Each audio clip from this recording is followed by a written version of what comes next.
గౌరవనీయులు సహచర మంత్రివర్గ సభ్యులు, గౌరవ పార్లమెంట్ సభ్యులు, గౌరవ శాసనసభ్యులు, జిల్లా కలెక్టర్ గారు, జిల్లా అధికార యంత్రాంగం, ఈ కార్యక్రమానికి చేసినటువంటి రైతు సోదరీమణులందరికీ, ఈ వరద గురించి మీ కష్టాలు చెప్పుకోవడానికి ఇక్కడికి వచ్చిన మిమ్మల్ని అందరికి కూడా పేరు పేరున మనస్ఫూర్తిగా నా నమస్కారాలు, అభినందనలు, శుభాభినందనలు. నిన్నటి వరకు 10 రోజులు ఏదైతే కృష్ణా నదిలో ఎప్పుడూ ఊహించినటువంటి వరద రావడం,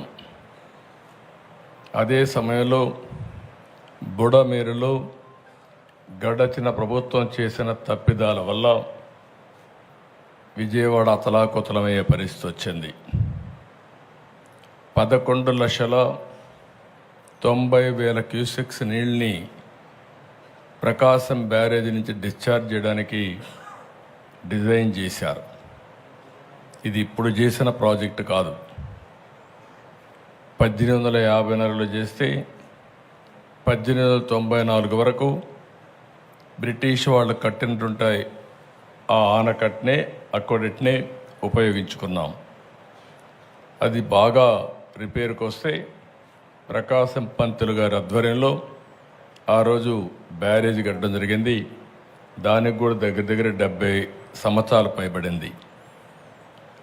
అయితే ఇక్కడ మనం గుర్తుపెట్టుకోవాల్సింది, ఈ బ్యారేజ్ వచ్చిన తర్వాత పైన చాలా ప్రాజెక్టులు వచ్చాయి. నాగార్ సాగర్ వచ్చింది, శ్రీశైలం వచ్చింది, ఇటీవల పులిచింతలు వచ్చింది, పైన జూరాలు వచ్చింది, ఆల్మట్టి వచ్చింది, ఇంకొక పక్కన తుంగభద్ర వచ్చింది, అన్నీ వచ్చాయి. కానీ ఇన్ని ప్రాజెక్టులు వచ్చిన తర్వాత కూడా ఇంత పెద్ద ఎత్తున నీళ్లు వచ్చాయంటే ఈరోజు వాతావరణంలో వచ్చిన మార్పులే దీనికి కారణం. ఒక్క కృష్ణా జిల్లాలో దగ్గర 2 రోజుల్లో కోడూరు అనే మండలంలో 50 సెంటీమీటర్లు వర్షపాతం పడింది. అంటే సంవత్సరంలో ఎంత వర్షం పడుతుందో అంత వర్షం 2 రోజుల్లో పడింది. ఆ నీళ్ళని కిందికి పోవాల్సిన అవసరం ఉంది. అదే సమయంలో గడిచిన ప్రభుత్వం చేసిన తప్పిదాల వల్ల చాలా దుర్మార్గంగా ప్రవర్తించారు. బుడమేరుకు గండ్లు పడితే ఆ గండ్లు కూడా పోడ్చలేని పరిస్థితి. ఆ రోజు తెలుగుదేశం ప్రభుత్వం దగ్గర 57 కోట్ల రూపాయలు శాంక్షన్ చేసి ఆధునీకరణ కింద బుడమేరులో పనులు చేయాలని ఆ రోజు శాంక్షన్ చేస్తే రాజకీయ కారణాలతో దాన్ని క్యాన్సిల్ చేసే పరిస్థితికి వచ్చారు.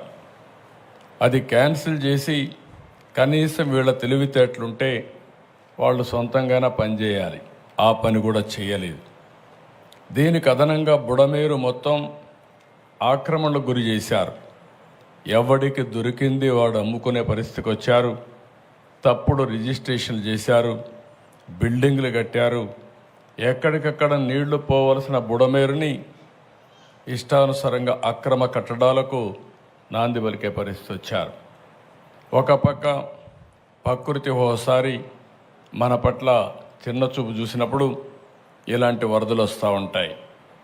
అదే సమయంలో మనం కూడా కొన్ని వాతావరణంలో పెనుమార్పులు వచ్చే విధంగా మనం కూడా చేశాం. కాబట్టి ఇప్పుడు చూస్తామంటే ఎక్కడ చూసినా క్లౌడ్ బరస్టింగ్, అంటే ఆకాశంలో ఉండే మేఘాలు ఒకేసారి వర్షంగా మారిపోయి ఒకే ప్రాంతంలో కుంభవృష్టి వర్షం వచ్చే పరిస్థితి వస్తూ ఉంది.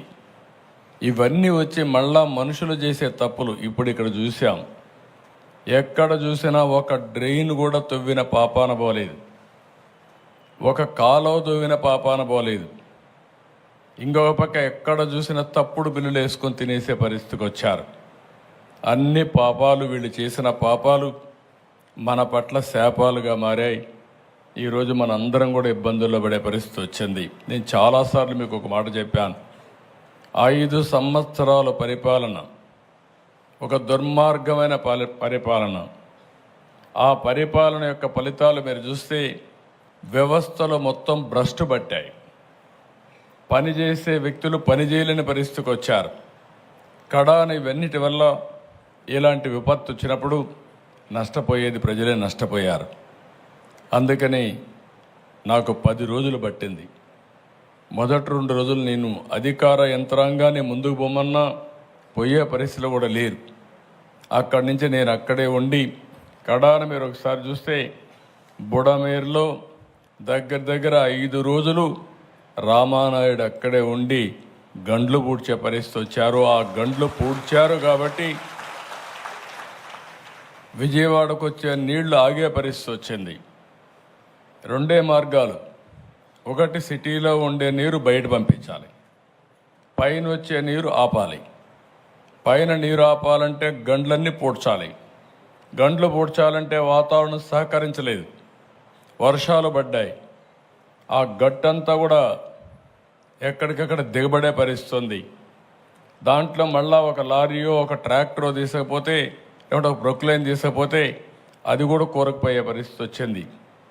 అయినా ఎక్కడికక్కడ మళ్ళీ దాన్ని లాక్కుంటూ మళ్ళీ పెద్ద పెద్ద బోల్డర్లు తీసుకొచ్చి ఓసారి ప్రవాహానికి అడ్డుగా కట్టాలంటే మట్టేస్తే కొట్టుకొని పోతుంది, ఇసుకేస్తే కొట్టుకొని పోతుంది. అలాంటప్పుడు దగ్గర 100 టన్నులు ఒక రాళ్ళు తీసుకొచ్చి పెద్ద పెద్ద బోల్డర్స్ తీసుకొచ్చి అక్కడ వేస్తే దానిపైన మళ్ళా మట్టేసి కన్సాలిడేట్ చేసి ఒక విధంగా చెప్పాలంటే ఒక యుద్ధమే చేశాం. అక్కడ కడాన ఆర్మీ వాళ్ళు చెప్పారు, మా వల్ల కూడా కావలేదు, మేము చాలా టెక్నాలజీ చూసాం కానీ ఇలాంటి టెక్నాలజీ మా దగ్గర లేదని వాళ్ళ చేతులు ఎత్తేస్తే కాదని మన వాళ్ళు నిరూపించారు. దానికి మనస్ఫూర్తిగా ఇరిగేషన్ డిపార్ట్మెంట్ని రామానాయుడు కూడా అభినందిస్తున్నా. అది జరిగిన తర్వాత మీరు చూస్తే ఏమాత్రం సిగ్గుపడకుండా ఒక రాజకీయ పార్టీ ఇంకా కూడా మాట్లాడే పరిస్థితికి వచ్చారు. ఇంకో పక్కన మీరు చూశారు, ఒక్కొక్క బోటు 50 టన్నుల వెయిట్ ఉండే బోట్ని, అది కూడా ఏదైతే ఎవరైనా బోట్ ఉంటే ఆ బోట్ని జాగ్రత్తగా పెట్టుకుంటాం. అలాంటిది 3 బోట్లు ఒకటిగా కట్టి 11,40,000 క్యూసెక్స్ ఆఫ్ వాటర్ నదిలో వస్తూ ఉంటే అప్పుడు ఈ వదిలిపెట్టారు. ఇప్పుడు మాట్లాడుతున్నారు ఎట్టొచ్చాయో తెలియదని. ఈ 4 వచ్చి కౌంటర్ వెయిట్ అని కాలముకు మధ్య సపోర్టింగ్ కడతాం. అది కూడా 15 టన్నుల వెయిట్ ఉండే కౌంటర్ వెయిట్ నుంచి గుద్దాయి. ఆ హైట్కి వచ్చి గుద్దితే ఆ కౌంటర్ వెయిట్ 2గా విరిగిపోయే పరిస్థితికి వచ్చాయి 3 కాలమ్స్లో. అంటే మీరు ఊహించుకోవాలి, అదే కానీ కాలమును కానీ గుద్దుంటే ఈరోజు ప్రకాశం బ్యారేజీ మనం చూసేవాళ్ళం కాదు. అది కొట్టుకొని పోతే లంక గ్రామాలు ఏమవుతాయి, ఈ ప్రాంతం అంతా ఏమవుతుంది? కనీసం అలాంటి బాధ్యత లేకుండా చేసి ఆ రోజు ఇదే చేశారు. బాబాయిని చంపేసి గుండెపోటుగా చిత్రీకరించిన వాళ్ళు ఇప్పుడు బోట్లు వదిలిపెట్టి మాకు తెలియదనే పరిస్థితికి వచ్చారు. కనీసం ఓనర్స్ అనేవాళ్ళు ఆ బోట్లు క్లెయిమ్ చేయలేదు, వచ్చి కొట్టాయి. 3 రోజులు మనం మన పనుల్లో ఉన్నాం. చూస్తే దానికి వైఎస్ఆర్ కాంగ్రెస్ పార్టీ కలర్స్ ఉన్నాయి. అయితే ఒక్కడు కూడా మాట్లాడకపోతే ఆ నెంబర్లు తీసుకొని వెరిఫై చేస్తే వీళ్ళంతా కూడా వైఎస్ఆర్ కాంగ్రెస్ పార్టీ ఫాలోయర్స్. అదే మరిగా ఇదే బోట్లు ఈ దొంగ ఇసుక వ్యాపారాన్ని చేయడానికి వినియోగించిన బోట్లు ఇవన్నీ. అంటే మనం గుర్తుపెట్టుకోవాలి, నేరాలు ఘోరాలు చేసే దుర్మార్గులు ప్రజా జీవితంలో ఉండి ప్రజల జీవితాలను అతలాకుతలం చేసే పరిస్థితికి వస్తున్నారు. నేను ఒక పక్క వరదలు వచ్చాయి, వరదల్ని ఏ విధంగా ఆదుకోవాలి, అక్కడికి పోతే భయంకరమైన పరిస్థితులు.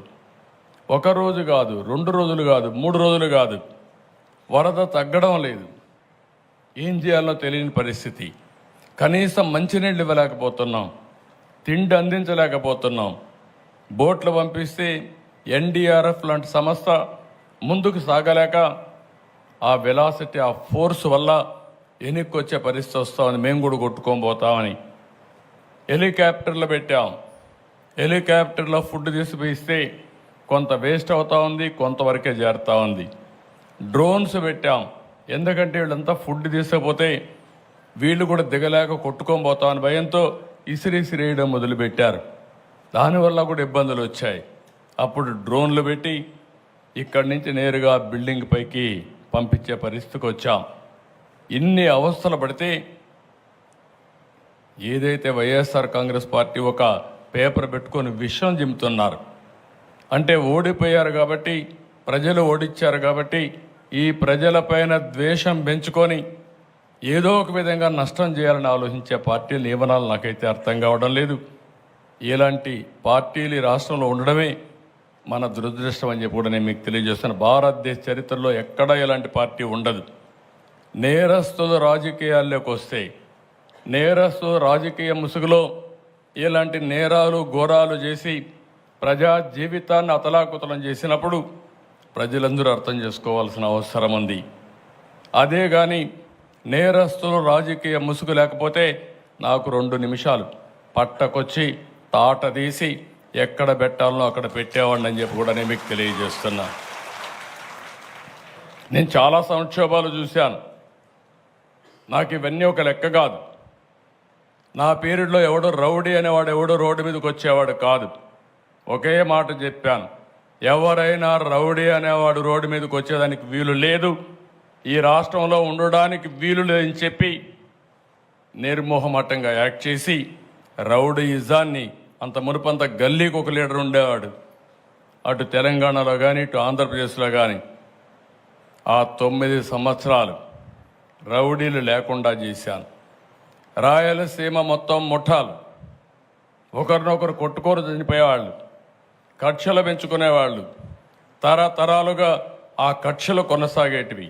ఒకే మాట చెప్పాను, మా పార్టీ మీ పార్టీ అని లేదు, ఎవరైనా ఒకటే, ముఠానాయకుడిగానే చూస్తానని ముఠాలు అణిచివేశాను. ఈరోజు రాయలసీమలో ముఠాలు లేవు. కమ్యూనల్ వైలెన్స్, మత విద్వేషాలు రెచ్చగొట్టే ఎవరైనా సరే వాళ్ళ మీద ఒక మాటలో చెప్పాలంటే కఠినంగా వ్యవహరిస్తానని వ్యవహరించా. కడాన తీవ్రవాదుల సమస్య కూడా నేను ఆ రోజు చెప్పాను. ఇది రాజకీయ, ఆర్థిక, సామాజిక సమస్య. ఇక్కడ ఈ రాష్ట్రంలో అభివృద్ధి కావాలంటే ఇలాంటి సమస్య ఉండడానికి వీల్లేదంటే కడాన నా మీద కక్ష కట్టి మీకు అందరికీ తెలుసు, తిరుపతి వెంకటేశ్వర స్వామి బ్రహ్మోత్సవాల సమయంలో బాంబులతో నాపైన దాడి చేసిన, ప్రజలకు న్యాయం జరగాలి, మీకు లా అండ్ ఆర్డర్ ఉండాలి, శాంతి భద్రతలు ఉండాలనే ఉద్దేశంతో నా ప్రాణాన్ని కూడా లెక్క పెట్టుకోకుండా ముందుకు పోయిన విషయం మీరందరూ గుర్తుపెట్టుకోవాల్సిన అవసరం ఉంది. ఇప్పుడు నాకు ఒక పెను సవాలుగా తయారైంది. మాట్లాడితే రాజకీయాలు మాట్లాడతారు. ఒక రాజకీయ పార్టీ ఆఫీసు పైన దాడి చేస్తారు. దాడి చేస్తే వాళ్ళని అరెస్ట్ చేస్తే దానిపైన కూడా నిరసన తెలియజేస్తారు. అంటే రాజకీయ పార్టీ అనేది ప్రజలకు ఒక దేవాలయంగా పనిచేసే పార్టీ ఆఫీసులు ఇవి.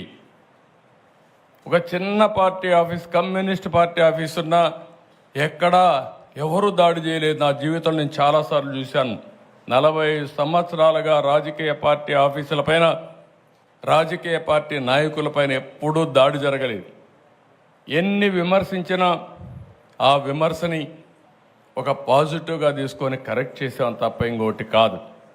అలాంటి దురదృష్టకరమైన పార్టీ ఓసారి నాకే అనిపిస్తుంది, నేను ఎన్నో రాజకీయాలు చేశా, ఎంతమందితో చేశా, కానీ ఒక నేరస్తుడితో రాజకీయాలు చేయడం అనేది నాకే నామోషి అనిపిస్తుంది.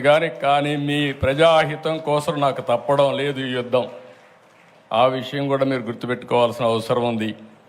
నిన్న మొన్నని మీరు చూశారు, నేను ఒక పక్క బురదలో దిగి, నేను దిగకపోతే మా ఆఫీసర్లు దిగరు, ఎవరు బురదలో దిగకపోతే సమస్య పరిష్కారం కాదు. కాబట్టి నేను బురదలో దిగాను. దిగడం కాదు, ప్రతిరోజు దిగాను. నేను దిగాను కాబట్టి మా ఐఏఎస్ ఆఫీసర్లు అందరూ బురదలో దిగారు. నేను ప్రొక్లైన్ ఎక్కాను, ట్రాక్టర్ ఎక్కాను, నడిచి తిరిగాను. దాంతో మా వాళ్ళు కూడా అక్కడ ఉండి ఎక్కడికక్కడ ముందుకెళ్ళారు. మా కలెక్టర్లు కానీ మా ఆఫీసర్లు కానీ మొట్టమొదటిసారి నేను చూసా. ప్రజలందరూ కూడా శభాష్ అనే విధంగా ఈరోజు అడ్మినిస్ట్రేషన్ ఇవ్వగలిగారు. ఇదొక పెను మార్పు. మొన్నటి వరకు యథా రాజా తదా ప్రజ. వరదలు వస్తే 5 ఏళ్ళు ఎప్పుడన్నా మిమ్మల్ని చూశారా నేను మిమ్మల్ని అడుగుతున్నా. ఎప్పుడన్నా వచ్చారా అని అడుగుతున్న ప్రజలు, ఇది పాలకులు ఎప్పుడూ వచ్చిన వాళ్ళు కాదు. మేము వచ్చి విమర్శించినా పట్టించుకునే వాళ్ళు కాదు. కడాన నా దెబ్బకు ఎప్పుడు కూడా పరదాలు కట్టుకొని తిరిగిన వ్యక్తి బురదలోకి వచ్చే పరిస్థితికి వచ్చాడు. కనీసం ఆపరణ చేశాడు. ఒకరోజు తిరిగాడు, మళ్ళా పారిపోయాడు. అంటే వీళ్ళు రాజకీయాలు మాట్లాడుతున్నారు. ప్రజాసేవ కోసం వచ్చిన వ్యక్తులు ఏ వ్యక్తి అయినా సరే ఒక పద్ధతి ఉంటుంది, ఒక ప్రొసీజర్ ఉంటుంది. ప్రజలు కష్టాల్లో ఉన్నప్పుడు అండగా ఉండి వాళ్ళ ప్రాణాలు కాపాడడం కానీ, వాళ్ళ ఆస్తులకు నష్టం జరగకుండా చేయడం కానీ, ఒకవేళ నష్టం జరిగితే నష్టపరిహారం ఇవ్వడం కానీ, ఇవి నిరంతరం చేయాల్సిన అవసరం ఉంది. నేను తిత్లీ తుఫాను వచ్చింది, ఎకరా వరి పంటకు 20,000 ఇచ్చాను. వీళ్ళు పాలనకు వచ్చిన తర్వాత ఖర్చులు పెరిగాయి తప్ప ఖర్చులు తగ్గలేదు. అలాంటిది ఎకరాకు ఇచ్చే డబ్బులు 16,000 చేసే పరిస్థితికి వచ్చారు.